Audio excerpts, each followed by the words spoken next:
మీ business ఏదైనా మీ ఊర్లో promotion చేయాలంటే అది సుమన్ టీవీతోనే సాధ్యం. ఇప్పుడే సంప్రదించండి. ప్రస్తుతం దేశవ్యాప్తంగా వక్ఫ్ సవరణ బిల్లుపై తీవ్ర చర్చ జరుగుతుంది.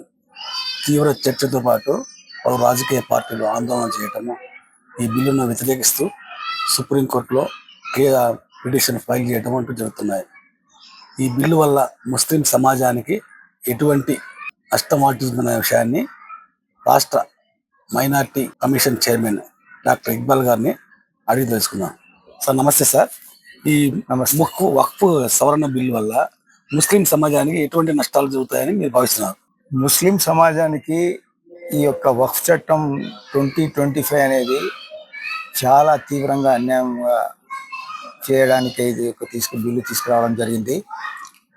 ముఖ్యంగా ఈరోజు భారతదేశంలో సుమారు 20 నుంచి 30 కోట్ల ముస్లింలు జనాభా ఉంటే వారి మనోభావాలు తెలుసుకోకుండా వాళ్ళ యొక్క మౌలిక హక్కులు, సెక్యులరిజం అనే పదానికి నిర్వచనాన్ని రూపుమాపే విధంగా ఈరోజు ఈ చట్టం తీసుకురావడం జరిగింది. ముఖ్యంగా మత స్వేచ్ఛను హరించడానికి, తర్వాత భారతదేశంలో ముస్లింల యొక్క మౌలిక హక్కులను కూడా హరింపజేయడానికి ఈ యొక్క వక్ఫ్ బిల్లును తీసుకురావడం జరిగింది.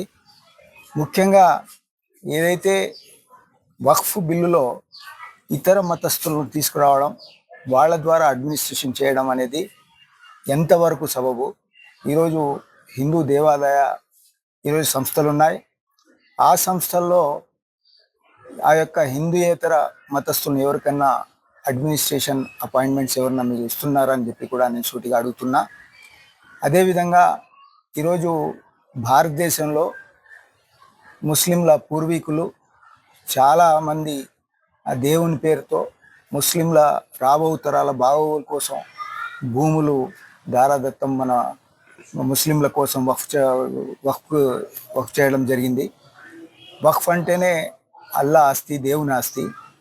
ఈరోజు మీరు తీసుకొచ్చిన చట్టంలో ఇంకో ముఖ్యమైన పాయింట్ ఏమంటే, ఈ యొక్క ఆన్లైన్ చేసి దానికి ఆ యొక్క భూములు మాత్రమే మీరు దానికి వక్ఫ్ భూములుగా మీరు పరిగణించాలని చెప్పి కూడా ఈ చట్టం చేశారు.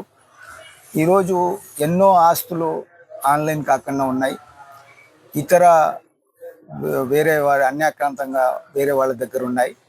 అదేవిధంగా వాటిని ఎంతవరకు మీ చేతుల్లోనే ఉంది ఆన్లైన్ చేసేది. మీరు ఎంతవరకు ఆన్లైన్ చేస్తారు, ఎంతవరకు దాన్ని మీరు ప్రొటెక్ట్ చేస్తారని చెప్పి కూడా నేను అడుగుతున్నా. అదేవిధంగా మీరు ముస్లింలు బాగోగు కోసం ఈ చట్టం తీసుకొచ్చామని చెప్తున్నారు. ఈరోజు భారతదేశంలో కేంద్రంలో ఉన్న బీజేపీ పార్టీ ఎంతమంది మైనారిటీలకు, ముస్లింలకు మీరు ఎంపీ టికెట్లు ఇచ్చారు, ఎంతమందికి ఎమ్మెల్యే టికెట్లు ఇచ్చి గెలిపించుకున్నారు? ఈరోజు ఒక మైనారిటీ మినిస్టర్ కూడా ఒక ముస్లింని కూడా పెట్టలేని స్థితిలో మీరుండి మీరు మైనారిటీకి మేలు చేసేదానికి ఈ చట్టం తీసుకొస్తున్నామని చెప్తున్నారు. ఇది ముస్లింలు ఎంతవరకు నమ్మాలని చెప్పి కూడా నేను అడుగుతున్నా. అదేవిధంగా ఈరోజు ముస్లింలు తీవ్ర ఈ యొక్క భయాందోళన అవుతున్నారు. రాబో దినాల్లో వాళ్ళపైన ఇంకా ఎటువంటి అస్త్రాలు ప్రయోగిస్తారు, ఎటువంటి వాళ్ళపైన అన్యాయాలు జరుగుతాయని చెప్పి కూడా వాళ్ళు చాలా భయాందోళన ఉన్నారు. వాళ్ళను అవకాశంలోకి తీసుకోవాల్సిన బాధ్యత ప్రభుత్వం పైన ఉంది. అదేవిధంగా ఈరోజు ముస్లింల యొక్క ఈ చట్టంలో ముందు ఈ ఏదైతే వక్ఫ్ ట్రిబ్యునల్ ఉండిందో ఆ వక్ఫ్ ట్రిబ్యునల్లో ఈ యొక్క వక్ఫ్ ఆస్తుల గురించి ఏదైనా అవసరం ఉంటే అప్పీల్ చేసుకొని దాంట్లో విచారణ చేసేవారు. ఈరోజు మీరు ఆ అధికారాన్ని సివిల్ కోర్టులకు అప్పగిస్తున్నారు. సివిల్ కోర్టులో లక్షల కేసులు ఈరోజు పెండింగ్లో ఉన్నాయి. అవి కూడా ఆ కేసుల్లో కూడా వేసి ఇది కాలగర్వంలో కలిపేసి విధంగా ఇది ఒక ప్రయత్నం చేస్తున్నారని చెప్పి కూడా మాకు అర్థమవుతా ఉంది. అదేవిధంగా మీరు కలెక్టర్లు పవర్ ఇస్తున్నారు.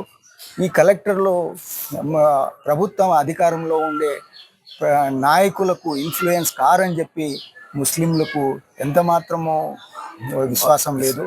కాబట్టి ఇవన్నీ కూడా చూస్తే దీనికి ఈ బిల్లుకు ఎవరైతే మద్దతు ఇచ్చారో నితీష్ కుమార్ కానీ, మన ఆంధ్ర రాష్ట్ర ముఖ్యమంత్రి చంద్రబాబు నాయుడు గారిని నేను ఈరోజు సూటిగా అడుగుతున్నా. చంద్రబాబు నాయుడు గారికి ఆ రోజు మీరు 2024 ఎలక్షన్లో మీరు చెప్పారు, ముస్లింలకు ఎటువంటి అన్యాయం జరగకుండా నేను చూసుకుంటాను, వక్ఫ్ ఆస్తులంతా కాపాడే బాధ్యత నాది అని చెప్పి.